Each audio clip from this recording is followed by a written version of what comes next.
வணக்கம். இனி நம்ம பார்க்க போற டாபிக் பெண் அதிகாரம்.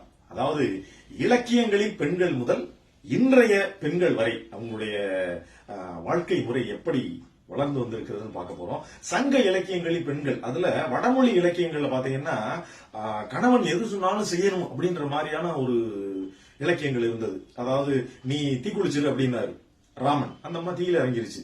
அதே மாதிரி கணவன் ஆசைப்பட்டான்றதுக்காக அவனை கூடையில் சுமர்ந்து காசி வீட்டிற்கே அழைத்து சென்றால் நலாயினி அப்படின்னாங்க.